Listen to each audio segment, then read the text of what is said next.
നമ്മൾ വിദ്യാർത്ഥി ജീവിത കാലഘട്ടത്തിലാണ്, അല്ലെ, ക്യാമ്പസുകളിലാണ്, സ്കൂളിലാണ്, പലതും കണ്ടും കേട്ടും വളരുന്ന സാഹചര്യമാണ്. അപ്പോൾ ഖുർആനിനെ എങ്ങനെ വിശ്വസിക്കണം? പ്രവാചകനെ എങ്ങനെ വിശ്വസിക്കണം? എങ്ങനെ വിശ്വസിക്കാം?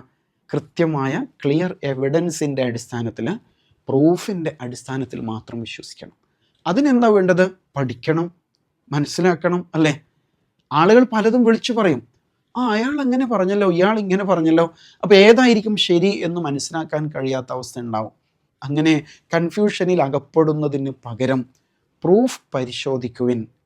കൃത്യമായ ക്ലിയർ എവിഡൻസ് എന്താണ് എന്ന് ചോദിച്ചുകൊണ്ടേയിരിക്കൂ. എന്താ ചോദിക്കാൻ പേടിയുണ്ടോ? ആരോട് വേണമെങ്കിൽ നമുക്ക് ചോദിക്കാം. ഇന്നത്തെ കാലത്ത് ChatGPT പോലും നമുക്ക് ചോദിക്കാം, അല്ലേ? ഒരുപക്ഷെ കൃത്യമായ ഉത്തരം കിട്ടിയേക്കും.